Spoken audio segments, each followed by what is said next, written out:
kronologisnya dulu deh Bang, gimana Bang? Jadi awal mula kronologisnya adalah bapak saya itu menggadaikan tanah tersebut kepada Pak Haji Rusli. Pak siapa Pak? Maaf Pak, nama Bapak. Nama saya. Nama ayahnya. Oh, nama Pak Haji Idris. Tanah itu digadaikan kepada Pak Haji Rusli. Kemudian karena bapak saya tidak menebus tanah tersebut, kemudian Pak Rusli itu menjual tanah tersebut kepada Mat Solar dengan seharga 85 juta. Tahun berapa Pak? Tahun 2008. Dan kemudian selama kurun waktu 2008 sampai sekarang, Mat Solar itu tidak pernah mau membuat AJB. Kemudian tanah tersebut kena proyek jalan tol Cinere Serpong. Kemudian Mat Solar akhirnya bingung dan harus kemana karena dia tidak mempunyai data yang lengkap untuk mencarikan uang tersebut. Akhirnya pengadilan memutuskan untuk mengkonsinyasi uang tersebut. Seperti itu. Iya. Terus kok jadi bisa bapak ayahnya bapak nih yang ditahan? Jadi gini, karena Mat Solar tidak bisa mendapatkan uang kompensasi dari tanah tersebut, makanya bapak saya lah yang hanya bisa mencairkan uang tersebut. Berapa Pak dananya Pak? Uang tersebut senilai 3,3 miliar. Oh itu dana kompensasi dari proyek pembangunan tol ya? Betul. Nah itu tidak bisa diterima gitu? Tidak bisa dicairkan oleh saudara Mat Solar. Oke. Hanya bapak saya. Oke. Kemudian bapak saya meminta kompensasi kepada keluarga Mat Solar sebesar 10%. Tapi atau senilai 300 juta. 300 juta ya. Akan tetapi Mat Solar dari keluarganya tidak setuju. Dia tidak mau memberikan kompensasi tersebut kepada orang tua saya. Alasannya apa? Alasannya karena itu bukan tanah dia lagi, gitu. Dan dulu dia beli cuma 85 juta katanya. Kok kenapa minta kompensasinya 300 juta? Kalau menurut saya ya sebagai pihak keluarga itu juga nggak masuk akal karena kan uang dari tanah tersebut kan nilainya besar, 3,3 miliar. Wajarlah untuk ahli waris 300 juta. Tapi ternyata Mat Solar tidak setuju dan dia mengambil jalur hukum. Dengan apa? Dengan cara memenjarakan bapak saya. Tuduhannya apa Pak? Tuduhannya adalah menggelapkan data-data dokumen dari tanah tersebut. Seperti itu. Jadi bapak ini ayahnya bapak udah berapa lama Pak ditahan?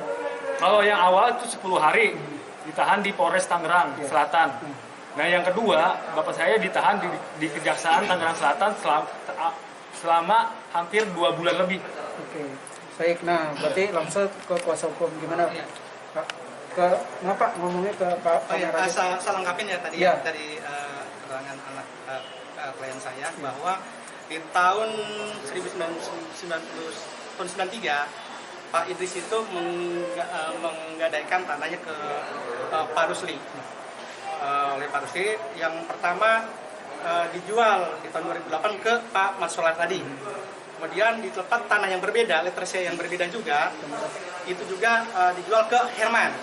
Nah, antara Herman dengan Pak Rusli negosiasi jual beli. Begitu juga Mat Solar negosiasi antara Mat Solar dengan Rusli masing-masing. Nah, kemudian Pak Rusli menyerahkan pada situ berekspektasi juga Girik 1242 ke Pak Mat Solar dan tertulis di situ. Kemudian yang dijual 50 meter adalah Girik dan atas nama yang berbeda. Yang 50 meter itu Girik C60 itu. Nah, di dalam dakwaan jasa menerangkan bahwa menurut dia itu gabung gitu. Pak Idris dituduh menjual tanah Mat Solar yang 50 meter tersebut sebesar 254 juta. Padahal Giriknya berbeda, yang dijual juga tanah yang berbeda, itu. Jadi larinya ke sana. Gitu. Jauh ini langkah dari tim kuasa hukum. Langkah-langkah kami sedang mengupayakan sekarang sedang periksa saksi-saksi, nanti juga kami akan menghadirkan saksi ahli dalam hal ini nanti di sidang berikutnya. Ya. Kalau tadi agenda apa aja? Jadi saya tambahkan agenda hari ini adalah pemeriksaan saksi-saksi. Hari ini ada 2 saksi. Yang pertama anak dari Pak Mat Solar, Yang kedua, saksi dari pihak kelurahan. Keterangan, jika diperhatikan keterangan saksi, dua saksi hari ini yang dari jaksa, justru sebenarnya meringankan buat klien kami. Karena keterangan dua orang saksi itu menyatakan bahwasanya objek yang diduga digelapkan oleh Pak klien kami itu objeknya berbeda dengan apa yang didakwakan. Yang pertama itu nomor satu. Yang kedua, Pak, dakwaan ini didasarkan pada pasal 372 dan 378 KUHP tentang penggelapan dan atau penipuan. Kalau dilihat dari kedua pasal ini, dengan persidangan hari ini saja, itu sudah tidak bisa digunakan, unsur-unsur tidak terpenuhi. Sebagaimana yang terdapat dalam pasal 32, 378, faktanya menyatakan seperti itu. Maka ketika sidang, kami kuasa hukum beliau, memang seharusnya tidak boleh memberikan kesimpulan fakta di persidangan. Tapi kami gemes juga, kasihan juga. Ini kita kan sama-sama mencari kebenaran materi. Di satu sisi kami prihatin dengan kesehatan dari Pak Mat Solar, semoga beliau disembuhkan. Tapi di sisi lain, klien kami juga yang sudah sepuh seperti ini, ditahan sudah beberapa hari. Sudah tua, sama-sama sepuh. Tadi sidang ditemukan juga fakta bahwasanya klien kami ini saking, kalau bahasa orang sininya itu saking ingin menyelesaikan transaksi jual beli ini secara sempurna kepada Pak Mat Solar, beliau mau tanda tangan akte jual beli di penjara karena ingin permasalahan ini tidak sampai masuk ke ranah hukum. Tapi ketika akte jual beli, ya itu nanti dalam tanda kutip ya, akan kita lakukan upaya hukum mengenai ini kalau jika diperlukan. Bagi saya, perkara pidana hal seperti ini sebaiknya tidak perlu dilanjutkan lah menurut saya. Rugi buat Pak Mat Solar, juga rugi buat klien kami. Juga ini pembelajaran buat masyarakat Indonesia mengenai hukum pidana terutama. Karena kebetulan kami juga dosen di Fakultas Hukum Bayangkara. Kami harus memberikan edukasi kepada masyarakat. Kenapa kami mau, mohon maaf ini, kami membantu Pak Haji Idris, mohon maaf, dengan tidak dibayar pun kami siap. Karena ada hak orang yang dizalimi, gitu ya. Jadi ini kami ingin menyampaikan kepada masyarakat bahwa kami dari Endang Haddad and Partner bukan semata-mata materi, tapi ada hak orang yang dizalimi yang sudah tua.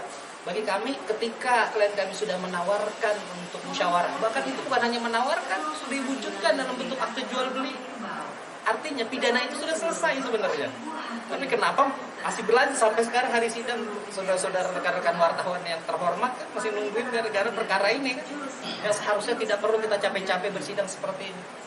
Yang terakhir yang ingin kami sampaikan, berdasarkan keterangan saksi pada hari ini dinyatakan C60 yang diduga digelapkan oleh terdakwa itu memang tidak ada, tapi itu tidak mengurangi daripada hak pemilik tanah yang sekarang Pak Mat Solar terhadap tanah itu, karena ada di buku letter C besar di kelurahan.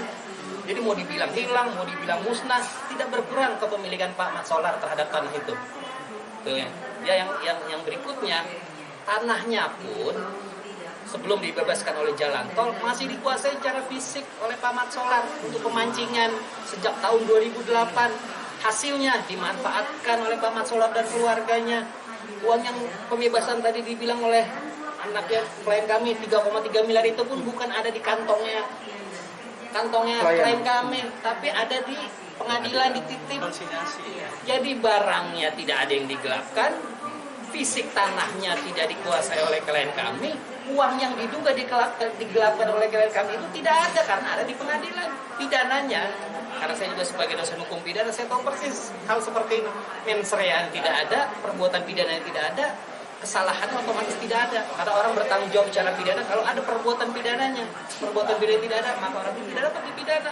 Bahkan diajukan ke persidangan seperti ini tidak layak menurut saya. Berarti upaya hukum gimana, Bang? Kami tetap sesuai dengan proses hukum yang berlaku karena posisi kami sebagai terdakwa. Karena kalau posisi kami terdakwa, kami ikut apa yang didakwakan oleh jaksa penuntut umum. Sepanjang hal itu sesuai dengan ketentuan yang berlaku, tinggal kita buktikan. Saya berharap, kami berharap majelis hakim yang mulia diberikan pemikiran, ketenangan hati, dijaga hatinya oleh Allah. Buat apa? Untuk memutuskan yang terbaik. Terbaik untuk siapa? Bukan hanya untuk klien kami, tapi untuk seluruh pihak yang berperkara di ruang sidang. Oke, agenda sidang lanjutan Agenda sidang sebenarnya masih saksi. masih saksi. Masih saksi di hari Kamis. jam 10. Kamis besok ini Sampai Pak? besok. Oh, Jadi seminggu 2 kali. 2 kali, Selasa dan Kamis. Nah, Pak Solar itu wajib datang lagi atau masih diwakilkan? Sebaiknya datang karena Jadi jadi pelapor, prinsipal. Jadi saksi pelapor. seharusnya jadi saksi. harusnya wajib hadir ya. Itu kewenangan daripada jaksa penuntut Iya. umum dan majelis hakim. Kami tidak boleh paksa itu. Nah, kalau Pak Idris ini kan udah jadi tahanan, tuntutannya berapa sih? Kalau di dakwaan 372 378 itu maksimal 4 tahun.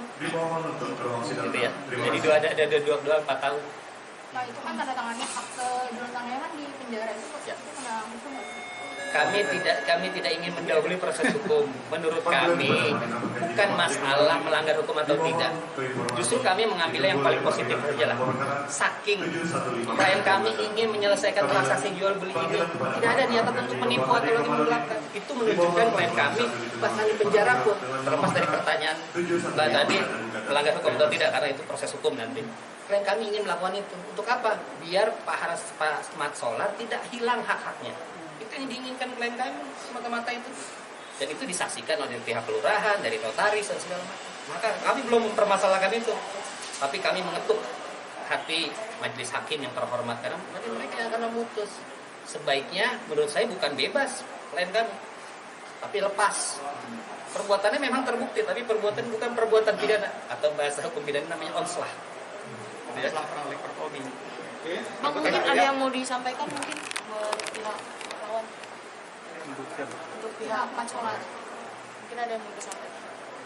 Ya, saya sih hanya berharap dan berdoa untuk saudara Mat Solar agar diberi kesembuhan oleh Allah Subhanahu wa taala dan dapat mempertanggungjawabkan perbuatannya ini kepada orang tua saya. Gitu aja. Oke, baik. Bang, Nama saya Ahmad Nahrawi. Saya dari anaknya Pak Haji Idris yang tertua. ini Pak kuasa hukum. Ya. Boleh Pak?